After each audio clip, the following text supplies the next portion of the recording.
Bismillahirrahmanirrahim. Assalamualaikum warahmatullahi wabarakatuh.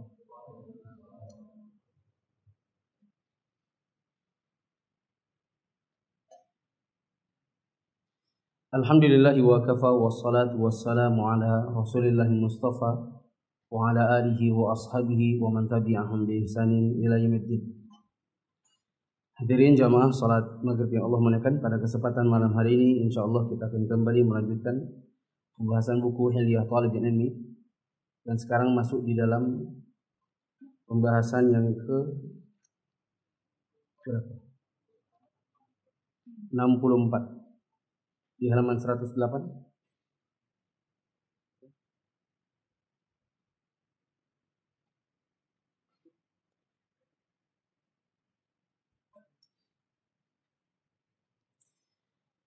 Kata penulisnya, ihdar al-jadal al-Bizanti,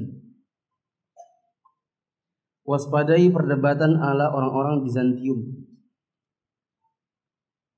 Di sini disebutkan oleh penulisnya, ay al-jadal aqim au ad-da'il, faqad kana al-Bizantiyuna yatahawaruna fi jinsil malaikah wal adu ala abwabi baldatihim hatta dahamahum.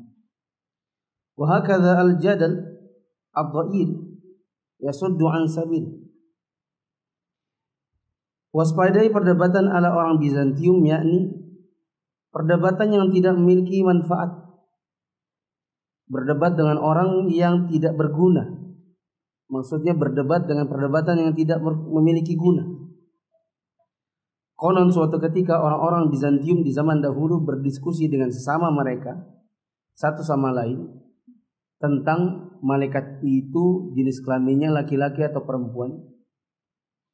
Mereka berdebat padahal pintu gerbang kota mereka sudah dihinggapi oleh para musuh yang akan menyerang. Begitulah perdebatan yang miskin manfaat. Dia akan menghambat dari jalan kebenaran.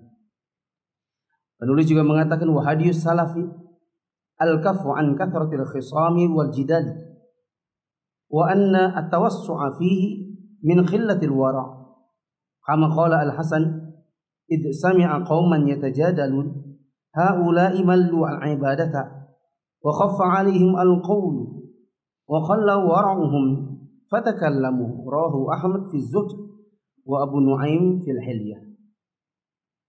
Kebiasaan para salaf dahulu adalah menghindari banyak perdebatan. Terlalu banyak berdebat menunjukkan kurangnya sifat wara'. Sebagaimana perkataan Al-Hasan Al-Basri ketika mendengar orang-orang berdebat, beliau mengatakan, orang-orang itu sudah bosan untuk beribadah, merasa ringan untuk berbicara, dan sifat wara' mereka sangat rendah. Oleh karena itulah mereka banyak berbicara.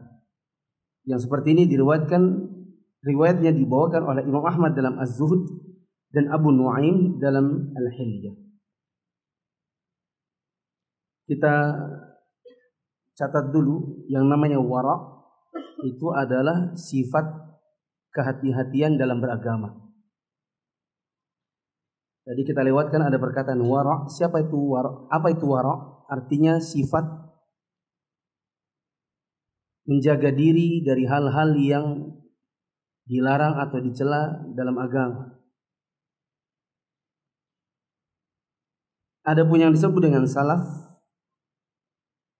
Ini adalah para sahabat, tabi'in dan tabi'ut tabi'in, serta orang-orang yang terdahulu yang mengikuti mereka dalam beragama.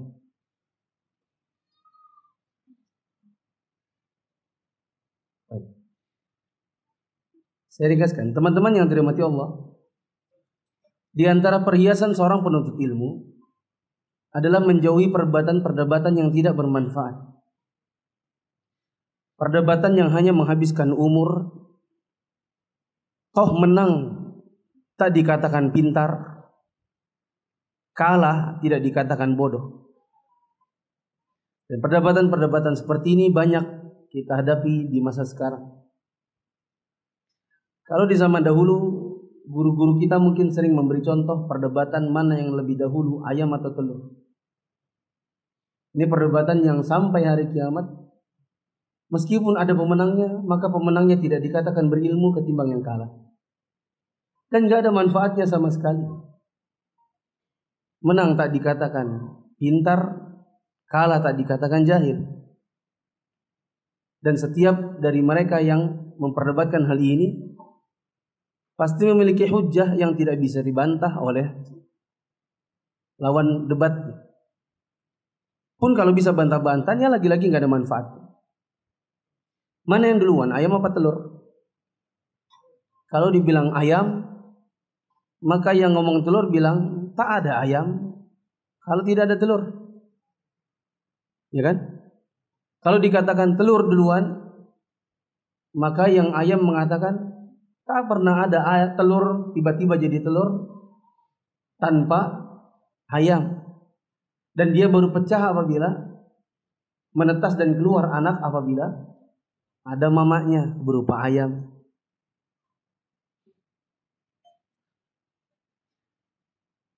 Nah, yang manapun jawabannya, ini gak ada manfaatnya. Tidak menambah pahala, tidak menambah ilmu. Nah, setiap perdebatan yang kita hadapi di zaman sekarang, yang kalau kita timbang-timbang, perdebatan ini adalah perdebatan yang tidak manfaat, maka seorang penuntut ilmu harus menjauhinya. Di sini dibawakan contoh, orang Bizantium di zaman dahulu mau diserang musuh, sesama mereka sendiri masih sibuk berdebat apa jenis kelaminnya malaikat. Apakah laki-laki atau perempuan? Yang jelas, kalau orang itu berilmu, maka dia cukup beriman bahwa Allah punya makhluk namanya malaikat. Diciptakan dari cahaya. Dia memiliki wujud. Mereka memiliki sayap. Di antara malaikat-malaikat itu ada yang namanya Jibril. Yang disebutkan oleh Nabi SAW, Jibril ini dalam wujud aslinya, kalau dia bentangkan sayapnya maka ada 600 pasang. Yang ujung ke ujung sayapnya bisa menutupi seluruh ufuk barat dan timur. Dah nggak usah dipikirkan lagi bagaimana tuh ya. Pokoknya beriman. Dan berhenti pembicaraan pada apapun jenis kelaminnya. Yang penting pokoknya beriman. Dibahas sampai hari kiamat, masing-masing tak punya dalil pula. Maka yang seperti ini tinggalkan. Ini perdebatan yang tidak punya manfaat. Setiap perdebatan yang sebenarnya di dalam dalil sudah ada, lalu kemudian kita ngotot untuk berdebat dengan orang yang tak memiliki dalil, maka ini pun termasuk perdebatan yang gak manfaat. Misalnya berdebat, Allah itu ada di mana? Dalil-dalil yang sangat banyak menunjukkan bahwa Allah itu di atas langit, bersemayam di atas arsy. Lalu datang orang di zaman ini mengatakan Allah ada di mana-mana. Berdebat sama mereka rata-rata seperti berdebat dengan tembok. Mantul. Gak masuk di kepalanya. Bahkan kalau dibawakan dalil, kadang-kadang orang seperti ini tidak mau menerimanya. Kadang-kadang mereka mengatakan, ya itu kan dalilmu. Aku juga punya dalil. Teman-teman yang dirahmati Allah, di sini disebutkan pula kebiasaan para salaf terdahulu, mereka menghindari banyak berdebat. Karena terlalu banyak berdebat itu menunjukkan kurang sifat wara'. Apa tadi wara'? Sikap menjaga diri dari hal-hal yang dilarang atau dicela dalam agama. Karena terlalu banyak debat itu dicela dalam agama. Nabi SAW mengatakan, Inna abghadar rajuli indallahi al-aladul khasim. Sesungguhnya manusia yang paling tidak disukai, dimurkai oleh Allah, itu adalah orang yang terlalu keras kepala dan banyak berdebat. Ini menunjukkan bahwa terlalu banyak berdebat itu justru menunjukkan bahwa Allah tidak menyenangi orang itu. Dan disebutkan oleh Hasan al-Basri, orang seperti itu modelnya adalah model-model orang yang malas ibadah. Terlalu suka berdebat itu menunjukkan kurangnya sifat wara'. Terlalu banyak berdebat itu biasanya timbul dari orang yang suka banyak bicara dan kurang ilmu. Ustadz, kalau seandainya kita ingin membela agama lalu kita berdebat bagaimana? Maka jawabannya, antum boleh berdebat, tapi ada syarat. Dan ini pernah saya sebutkan syarat-syarat ini di pembahasan halaman 86. Coba antum buka kembali halaman 86.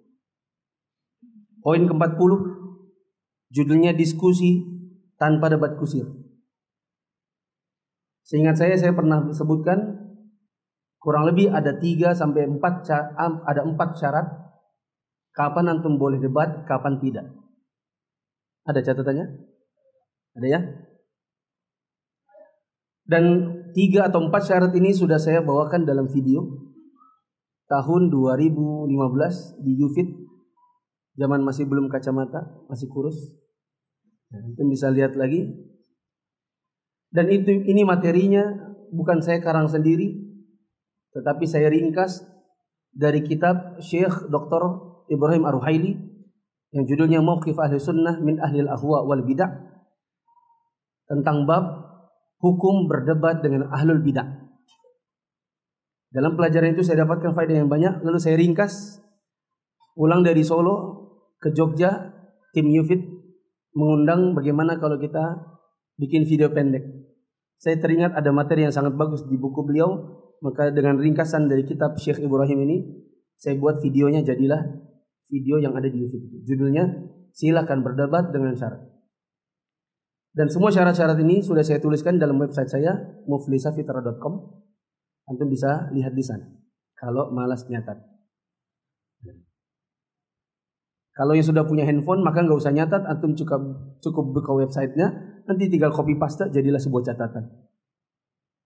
Nah, tapi yang saya lakukan, saya tidak pernah begitu. Ada faedah penting saya pasti begini. Saya buat di sebuah post-it, ada lemnya, saya tempel di bagian di mana faedah ini dibahas oleh ustadznya.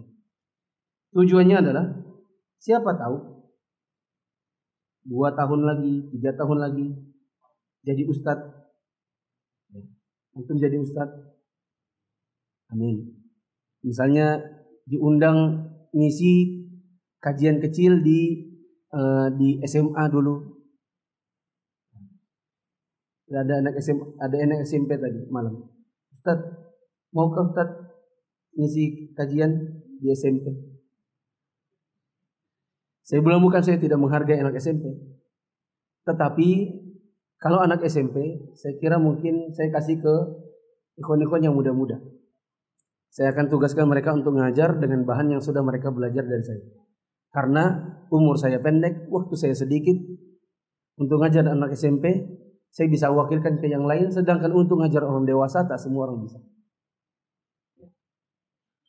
Kalau antum ada waktu maka seperti ini, tulis. Siapa tahu nanti suatu saat antum mengajarkan buku ini. Syarat berdebat. Antum baru boleh berdebat bila terpenuhi syarat-syaratnya. Pertama adalah niat yang baik. Ini saya ulang kembali, meskipun sudah antum catat dulu di poin ke-40. Antum boleh berdebat apabila yang pertama niatnya baik. Contoh niat yang baik itu adalah antum ingin meluruskan sebuah penyimpangan yang antum yakin sekali dengan dalil, dengan ilmu, bahwa itu merupakan penyimpangan dalam agama.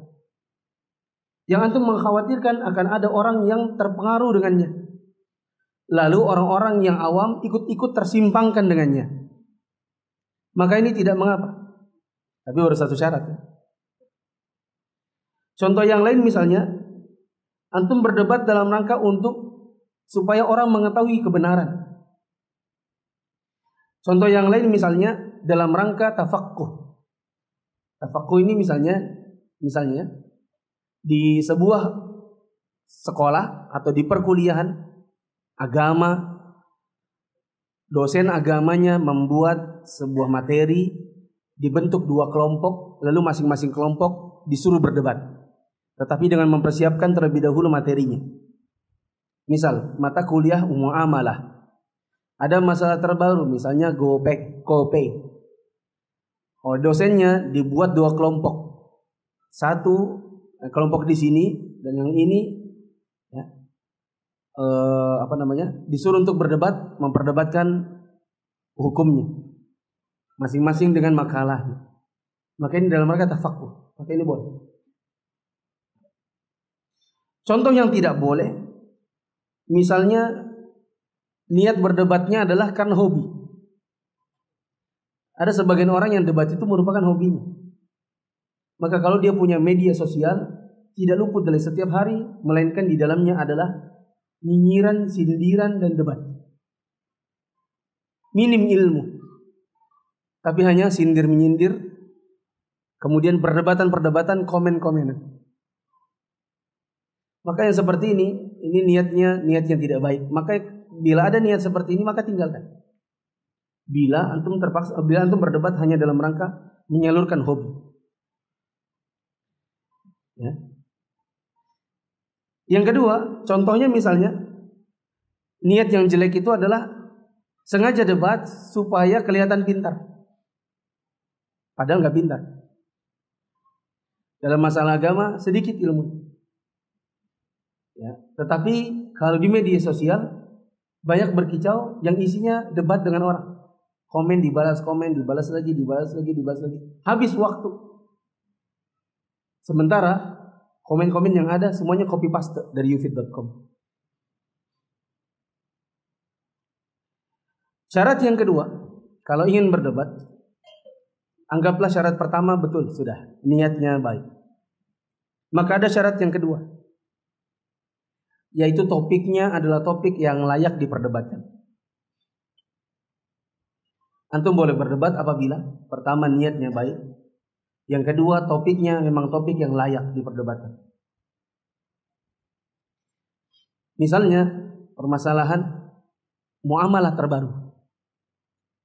Ada orang berdebat, menurut dia misalnya menggunakan BPJS kesehatan itu halal, sedangkan temannya mengatakan haram.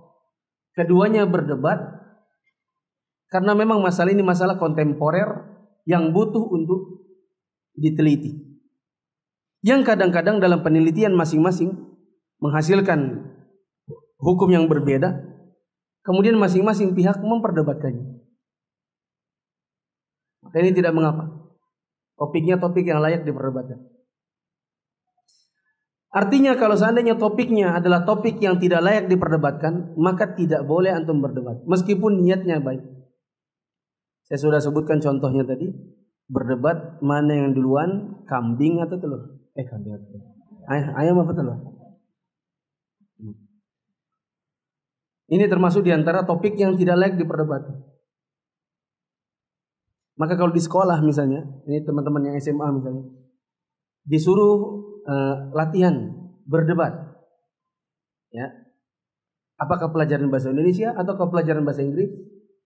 Siapa tahu ada English debate, dibuat dua kubu, lalu topiknya adalah yang mana yang duluan, ayam atau telur.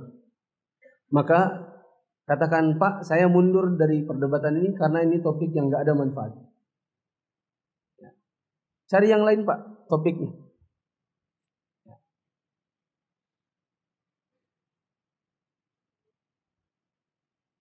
Contoh yang lain yang tidak boleh diperdebatkan, misalnya perdebatan yang di dalam masalah agama itu sudah jelas. Ya. Apakah Allah itu ada atau tidak?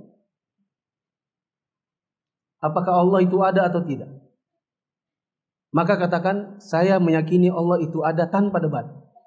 Bila kamu ingin berdebat, ingin mempertahankan pendapatmu bahwa Allah itu tidak ada, maka itu urusanmu. Saya Muslim dan saya meyakini bahwa Allah itu ada, dan saya meyakini siapapun yang mengatakan Allah tak ada, maka dia kafir. Aku gak bilang kamu kafir, aku mengatakannya dalam bentuk takfir apa? Mujmal. Siapa yang tidak meyakini Allah itu ada, maka dia kafir. Terserah kamu mau mukmin, kamu mau kafir, terserah. Lagian sudah sama-sama baligh. Nanti tanggung jawab sendiri-sendiri di hari kiamat. Memperdebatkan apakah Al-Quran itu makhluk ataukah kalamullah. Ini perdebatan yang di dalam agama sudah jelas. Jelas bahwasanya Al-Quran itu adalah kalamullah, bukan makhluk. Siapa yang mengatakan Al-Quran adalah makhluk, maka dia zindiq. Ya. Maka kalau ada yang mengajak antum berdebat, dia mengatakan menurutku Al-Quran itu makhluk, maka antum cukup mengatakan saya Muslim berakidah dengan akidah Ahlussunnah. Saya meyakini bahwasanya Al-Quran itu adalah kalamullah, firman Allah, bukan makhluk. Dan saya meyakini siapa yang meyakini sebaliknya maka dia zindik. Kamu jadi zindik enggak terserah. Tanpa perlu debat. Karena yang seperti ini sudah dilalui di zaman dahulu oleh para ulama kita seperti di zamannya Imam Ahmad bin Hanbal. Perdebatan malaikat itu ada atau tidak, Nabi Muhammad itu betul-betul nabi atau tidak. Ini kalau dijadikan topik perdebatan maka tinggalkan. Tidak boleh antum berdebat di sana. Bila antum berdebat maka sesungguhnya antum berdosa. Yang ketiga, antum baru boleh berdebat apabila antum punya ilmu dalam masalah yang diperdebatkan. Saya tidak mengatakan harus betul-betul jadi ulama untuk bisa jadi berdebat, enggak. Karena tak seorang pun di muka bumi ini melainkan pasti ada luput ilmunya kecuali Nabi SAW. Siapapun yang selain Nabi pasti ada cabang ilmu agama yang terluput darinya, hatta sahabat. Sampai sebagian sahabat Nabi ada yang terluput satu hadis darinya yang diketahui oleh sahabat yang lain. Ya. Misalnya hadis Nabi SAW, siapa yang mengantar sampai ke kubur maka dia dapat 2 qirat. Ibnu Umar pernah lagi main-main batu. Orang pulang dari kubur didapati dia lagi main batu, maka dia tegur, "Wahai Abdullah, ngapain di sini? Emangnya kenapa? Enggak ikut ke kubur?" "Enggak, tadi aku ikut sholatkan saja." Maka orang-orang mengatakan, siapa yang cuma sampai sholatkan dapat 1 qirat. Siapa yang sampai ke kubur dapat 2 qirat. 1 qiratnya pahala sebesar gunung Uhud. Yang paling kecil dari 2 qirat ini, minimal seperti gunung Uhud. Ibnu Umar tidak tahu seperti hal itu. Setelah akhirnya dia tahu, dia banting batu-batu yang dia mainkan karena marah, terluput tidak mengetahui hadis itu. Balik lagi, siapapun yang selain Nabi di muka bumi ini pasti ada satu masalah agama yang terluput darinya. Saya tidak mengatakan antum harus kuasai semua masalah baru boleh berdebat, tidak. Tapi saya mengatakan tadi antum harus kuasai ilmu yang berhubungan dengan topik perdebatannya. Sekarang antum mau debat apa dulu? Ustaz, saya mau berdebat masalah dengan orang masalah asuransi, boleh atau tidak?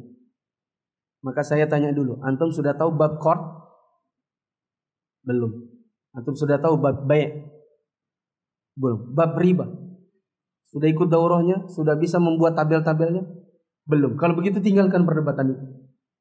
Karena saya yakin sekali kalau antum berdebat masalah ini, masalah asuransi, tak tahu apa itu qard, tidak tahu atau riba, tidak mengerti tarikh pembagiannya, apa itu riba qard, apa itu riba bai', maka saya yakin ujung-ujungnya antum hanya akan mengatakan yang penting kata Ustadz Erwandi haram.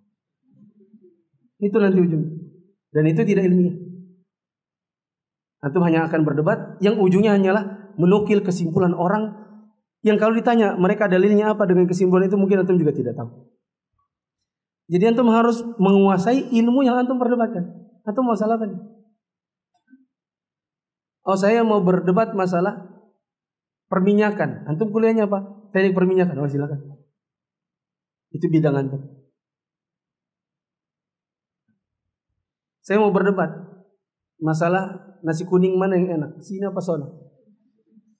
Jawabannya gak manfaat.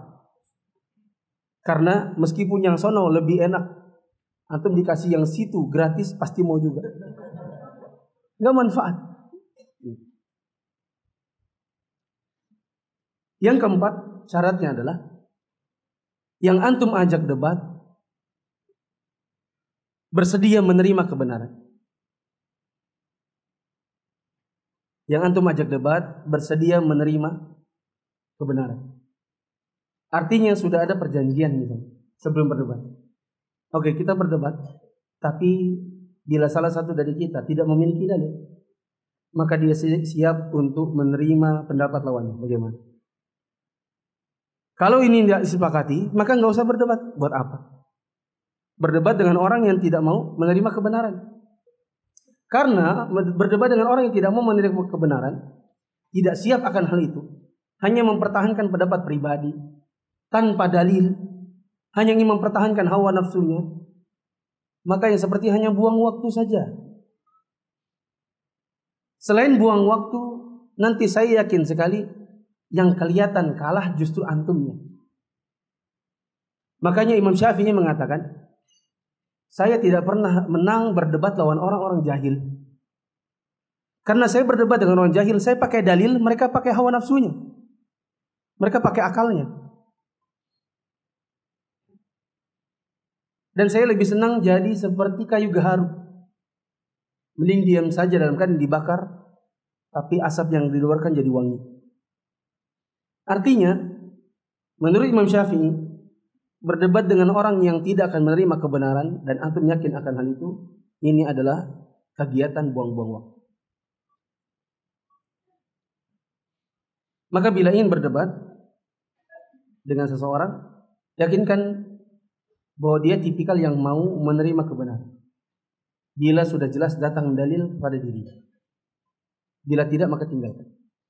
Contoh, perdebatan dengan sebagian penggemar-penggemar dai-dai yang sedang viral, yang perdebatannya hanya tulis-menulis, sahut-menyahut di komentar-komentar Instagram dan Facebook.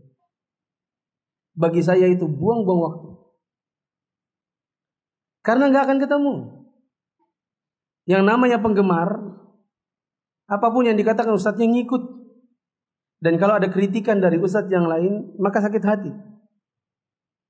Nanti yang ada, mereka hanya akan mengeluarkan perkataan-perkataan yang sifatnya tuduh-menuduh, membelah hati, seolah-olah mengetahui isi hati orang. Terus terang, tadi saya sebelum tadi jam 5, saya teringat, oh masalahnya ini bakal masalah debatnya. Tak dengerin Saya mau dengerin video saya yang 2015 itu. Buat refreshing lagi. Dulu saya ngomong apa aja di video itu. Saya scroll ke bawah, komennya 140. Rupanya isinya hanya caci maki. Yang caci makinya, semoga Allah mengampuni mereka semua. Isinya hanya caci maki, yang mereka tidak memiliki dalil, yang mereka tidak mendatangkan dalil terhadap apa yang saya sebutkan. Dan isinya membelah hati. Membelah hati maksudnya seolah-olah tahu isi hati sang pembicara. Dalam rangka untuk membela dai kesukaan. Dan saya tahu kalau seandainya saya ikut komen di situ, ikut mengomentari satu-satu, gak akan ketemu. Kenapa? Tulisan, bukan lisan. Tulisannya semua pendek. Karena komen-komen itu kan malas kita tulis panjang-panjang. Orang yang dikasih komen panjang pun gak akan mau baca. Atau tidak? Maka ketemukah kita kalau berdebat dengan orang-orang di media sosial dengan komen-komenan panjang pendek-pendek seperti itu? Saya yakin tidak. Ya, maka teman-teman yang dirahmati Allah, ini menjadi pelajaran khususnya bagi antum para pengguna media sosial. Ada sesuatu yang antum yakini itu benar. Keyakinan antum dibangun di atas ilmu dengan dalil, bukan dengan perasaan, bukan dengan akal, tapi dengan Al-Quran dan Sunnah, sebagaimana yang dipahami oleh para ulama terdahulu. Antum nukil itu dari orang-orang yang lebih berilmu daripada antum, yang mereka alma maternya jelas. Misalnya orang-orang yang belajarnya di Madinah, hari-hari mulazamah kepada para masyayikh yang ada di Masjid Nabawi. Mereka lulusan-lulusan Mekah, yang hari-harinya mereka menghabiskan waktu duduk di majelisnya para ulama di Masjidil Haram. Antum yakin dengan keilmuan mereka, maka antum silakan posting, silakan sebarkan apa yang antum yakini itu di Instagram antum, di Facebook antum. Dan bila ada yang mengomentarinya, apalagi memancing perdebatan, maka saya katakan tinggalkan. Tinggalkan dalam artian gak usah dilayani. Kalau perlu, blok sekalian orangnya.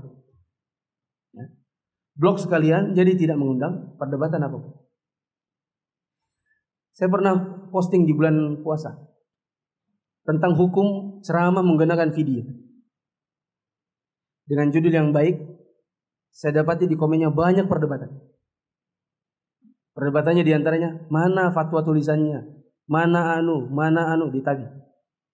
Saya cuma jawab, saya pernah jawab satu kali. Seandainya ada, terus antum mau apa?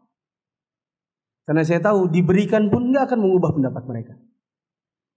Saya katakan bahwa para ulama di zaman ini, mayoritas dari mereka, sebatas yang saya tahu dari guru-guru saya di Saudi, mereka memperbolehkan ceramah menggunakan video, misalnya dengan live Facebook, supaya ilmu tersebar. Dan antum percaya tidak percaya, semoga antum kapan-kapan bisa umrah.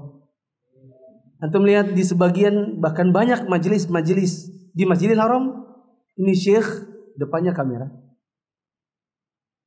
Seperti seperti menantunya Syekh Utsaimin, Syekh Khalid Muslih. Februari lalu saya umrah, saya duduk di majelis beliau, di sebelah saya ada kamera itu adalah page resminya beliau. Syekh Shalih Fauzan Al-Fauzan bin Fauzan Al-Fauzan. Beliau punya page khusus beliau di Facebook. Ada ceramahnya yang direkam, yang di-save, yang di-share dan tersimpan di Facebook.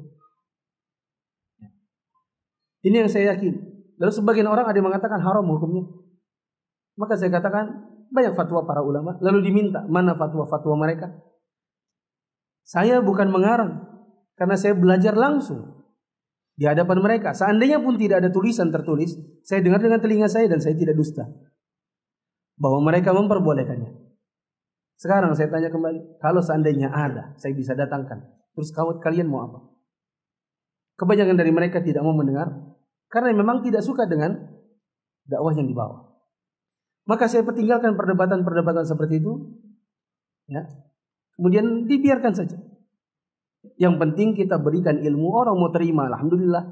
Tidak ya tidak, tinggalkan saja. Wallahu a'lam bishawab. Mungkin ini yang bisa saya sampaikan.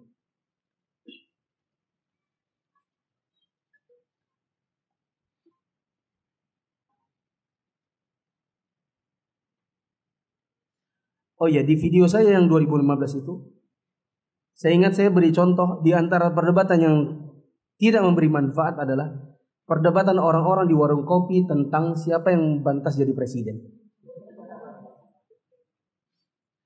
Perdebatan masyarakat siapa yang layak jadi presiden, siapa yang. Perdebatan soal politik yang tidak pernah akan ada habisnya. Ya. Berdebat sekalipun salah satu dari mereka pasti menang, berarti salah satu dari kalian yang berdebat pasti kalah. Kemudian siapapun yang naik nanti pasti ada celahnya. Siapapun yang naik jadi presidennya pasti ada yang kontranya, pasti ada oposisinya, dan pasti ada orang-orang yang suka ke jalan mencela mereka tanpa berbuat apapun untuk memperbaiki negaranya. Maka ini termasuk perdebatan yang harus ditinggalkan. Bagaimana hukum asuransi dalam Islam? Jawabannya, asuransi ada dua. Ada asuransi yang sifatnya ta'awuni dan ada asuransi yang disebut dengan asuransi tijari. Ada ta'min, ta'awuni, asuransi tolong menolong. Ada yang namanya tijari, yaitu komersil. Yang sifatnya tolong menolong hukumnya halal. Contohnya 100 orang mengumpulkan uang secara sukarela 1 bulan 20.000. Ini pernah saya bikin tapi bubar. Bubarnya karena nggak ada tenaga untuk mengumpulkan uangnya. Saya pernah bikin di 2014. Terus uangnya akhirnya kita donasikan semuanya karena untuk mengumpulkan duitnya itu yang tidak ada tenaganya. Kami kumpulkan 100 orang. Masing-masing setiap bulan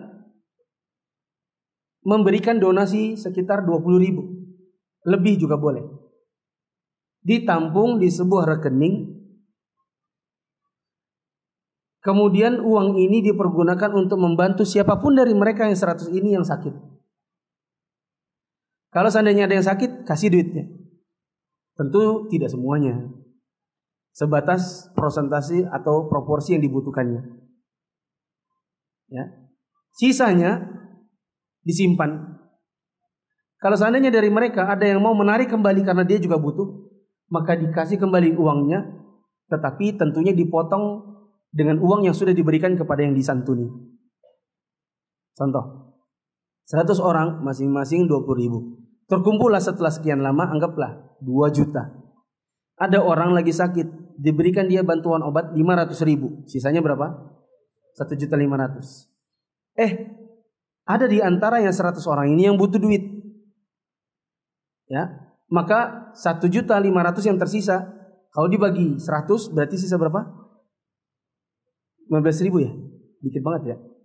Anggaplah 150.000. Maka 150.000 dia kembalikan.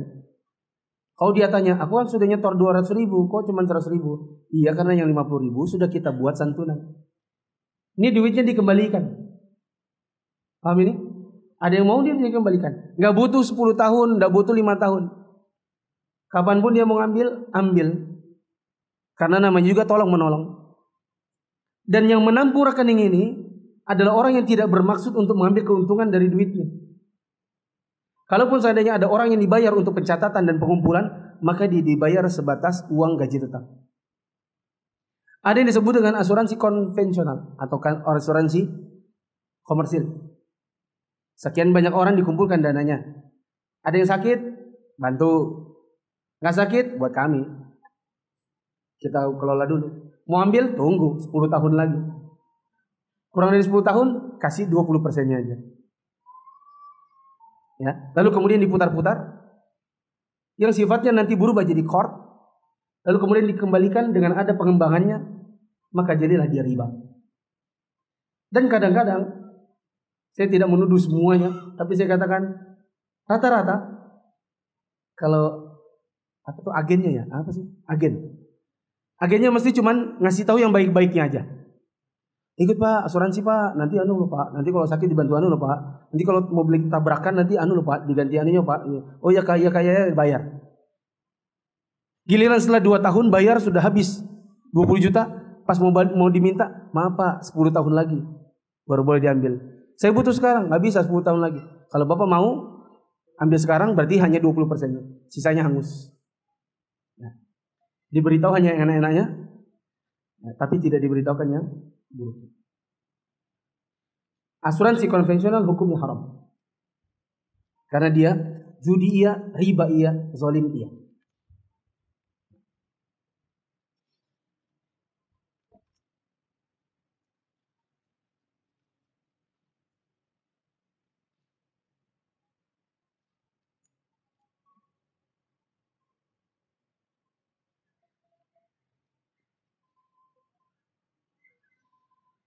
Ustadz, bagaimana caranya mengikhlaskan atau memaafkan orang yang menzolimi kita, yang rasa sakitnya terlalu dalam?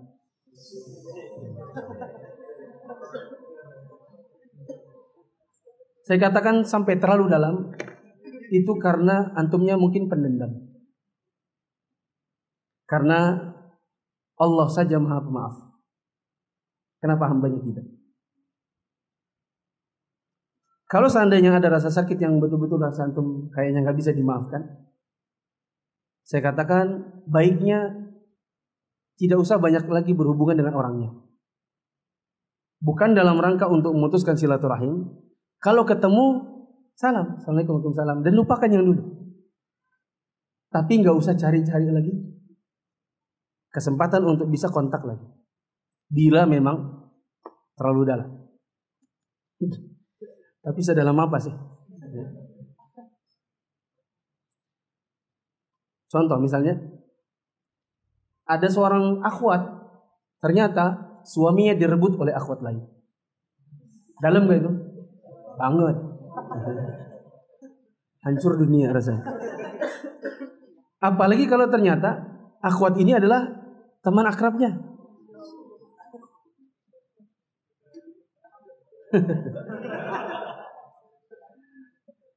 Ini akhwat suka curhat sama akhwat ini.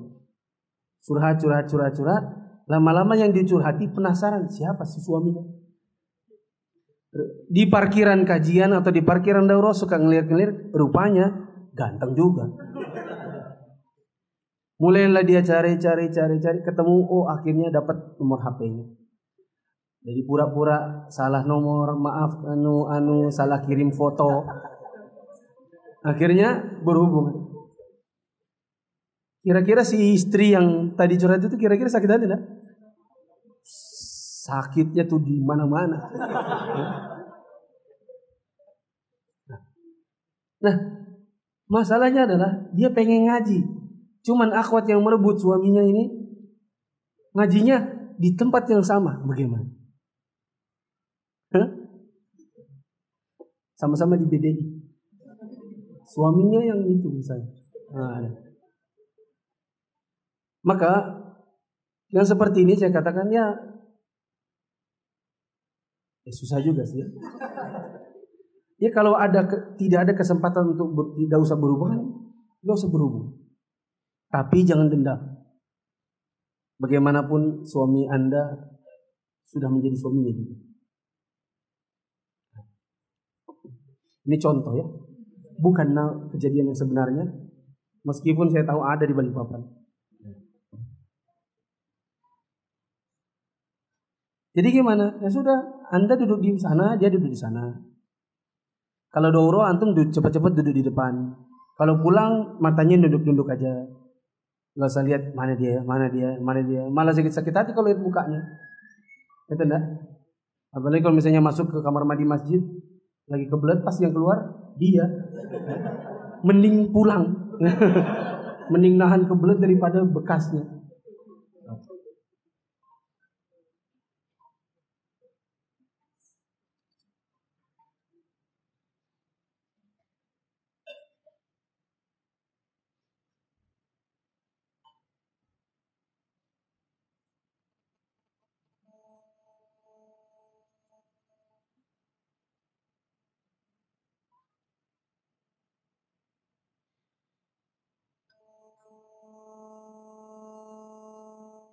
Ini masih banyak pertanyaan soal mencela Nabi Musa dan Aisyah. Tapi ini sudah saya jawab. Bahwa orang yang seperti ini, saya yakin mungkin dia tidak bermaksud. Sehingga tidak bisa dikatakan murtad ya. Apalagi secara takfir muayyan itu jauh kali. Jauh dari kata takfir muayyan. Bahwa dia orang murtad ya. Mungkin maksudnya baik. Tetapi ini adalah akibat dari kesalahan manhaj. Sehingga minta maaf sekalipun nggak akan berubah bila manhaj tak berubah. Pagi ini saya dapati lagi ada pamflet judulnya Allah Maha Keren. Ini termasuk penyimpangan beragama dalam masalah asma dan sifat Allah. Karena kaidah dalam asma dan sifat tidak boleh seseorang menetapkan yang Allah tidak tetapkan dan tidak boleh menafikan yang Allah sudah tetapkan. Allah menetapkan Allah punya wajah, maka kita harus tetapkan bahwa Allah punya wajah. Bentuknya bagaimana nggak tahu, yang penting beriman. Allah menetapkan dirinya punya tangan, tangannya bagaimana nggak tahu, yang penting beriman. Allah tetapkan bagi dirinya bahwa dia tertawa, maka imani bahwa Allah tertawa, bentuknya bagaimana tidak tahu, yang penting beriman. Allah datang, maka yakini bahwa Allah itu datang. Dengan bentuk yang bagaimana tidak tahu, yang penting beriman. Maka tetapkan apa yang Allah tetapkan. Dan nafikan apa yang Allah nafikan dari dirinya. Dan jangan mencoba-coba untuk menetapkan yang Allah tidak sebutkan untuk dirinya. Coba keren, itu artinya keren itu apa? Coba tuh lihat saya betul-betul. Keren. Artinya apa? Tampan. Ya.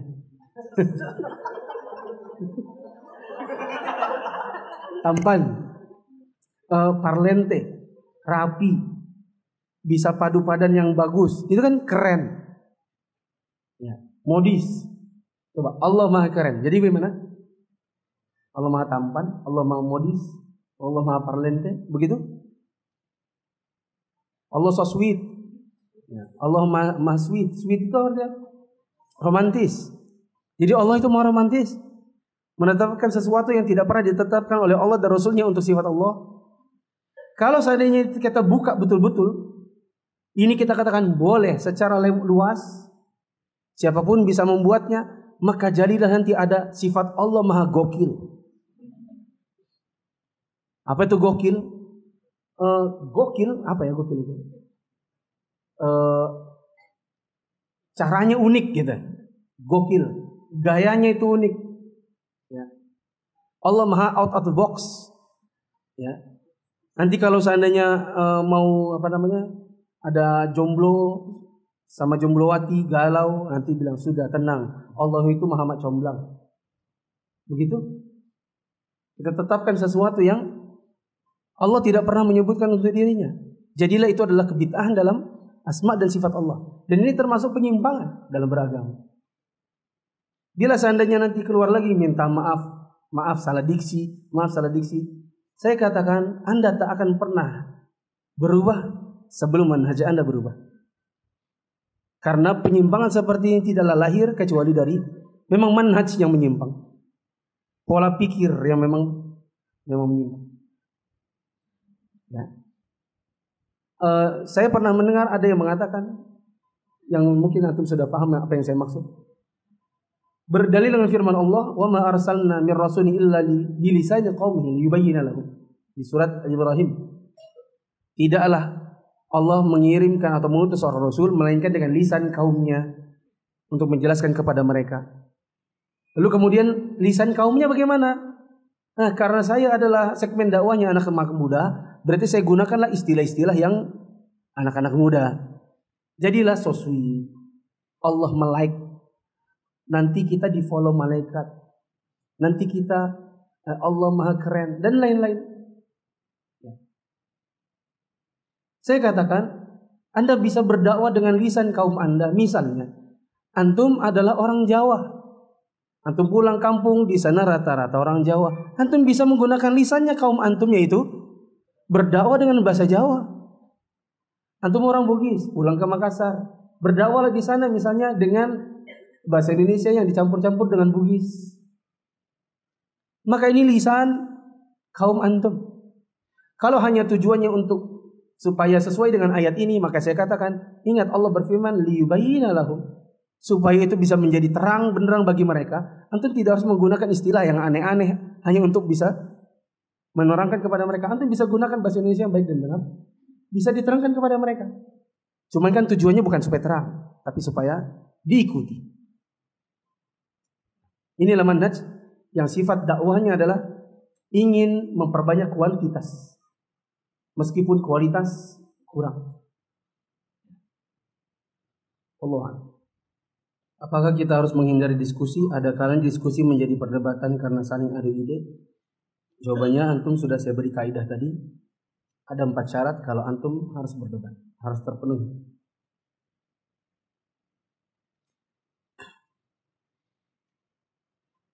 Setiap 3 bulan sekali perusahaan kami mengadakan meeting reguler yang dihadiri oleh kepala cabang dan lain-lain termasuk para ekspatriat. Setelah selesai meeting diadakan makan malam dan para ekspatriat memesan bir, wine dan lain-lain. Bolehkah ikut acara makan malam tersebut?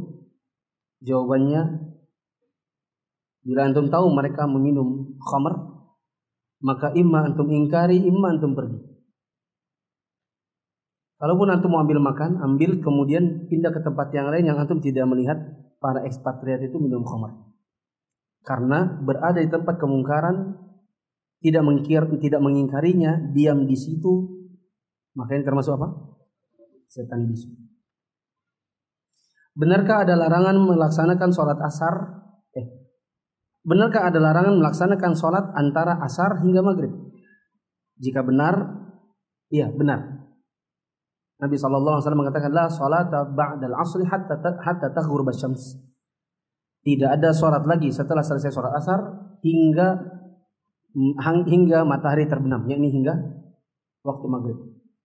Tapi sholat apa yang dilarang? Para ulama kita menyebutkan yang dilarang adalah sholat yang tidak memiliki sebab. Cuma sholat sunnah mutlak. Adapun sholat sunnah yang sifatnya memiliki sebab, maka hukumnya boleh. Misal tahiyatul masjid. Apa sebab antum sholat tahiyatul masjid? Masuk masjid. Maka sholat seperti ini boleh dikerjakan meskipun setelah sholat asar sampai dengan matahari terbenam. Jadi larangan sholat yang tadi itu betul ada, yaitu untuk sholat yang tidak punya sebab. Sholat yang punya sebab hukumnya boleh. Menurut pendapat yang lebih kuat di antara 2 pendapat ulama. Jika benar, bagaimana kita tiba di masjid sebelum azan maghrib? Jawabannya antum tahiyatul masjid. Ada pertanyaan menyesakkan dada. Suami saya berzina dengan ibu kandung saya. Pada saat saya masih masa nifas 2 pekan setelah melahirkan anak pertama. Saya ingin bercerai namun suami tidak mau menceraikan. Saat ini saya berusaha mempertahankan rumah tangga dan maafkan suami. Semoga Allah memberikan balasan yang besar bagi Anda yang bertanya, berupa pahala, surga. Meskipun saya bila di posisi Anda mungkin tidak akan semudah itu memaafkannya. Dan mungkin saya langsung minta cerai. Bila saya yang jadi wanita itu. Karena ini berat. Kalau berzina misalnya dengan teman kantor umum. Bukan berarti boleh dan maklum. Tapi masalahnya dengan ibu kandung sendiri.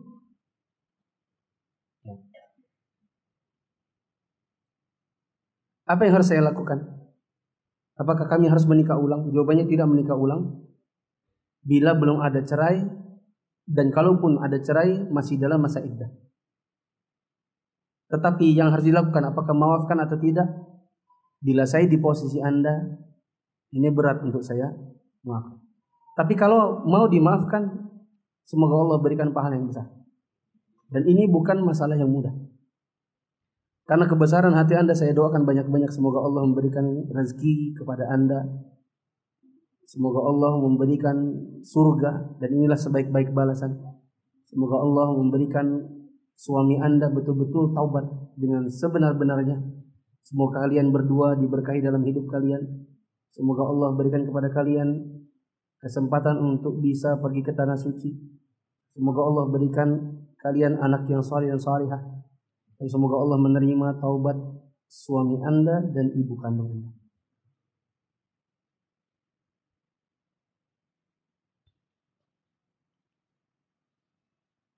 Yang bertanya boleh saja datang dengan suaminya. Atau bila tidak cukup telepon saja. Mau apa? Maunya gimana? Tapi bila tidak perlu dan cukup dimaafkan ya sudah. Dan jangan disebarkan kemana-mana. Jangan bercerita kepada siapapun juga meskipun kepada ustadz. Karena toh Anda sudah maaf. Berarti kasus ditutup. Menceritakannya lagi, ini khawatirnya nanti kemana-mana dan malah terbongkar aib keluarga.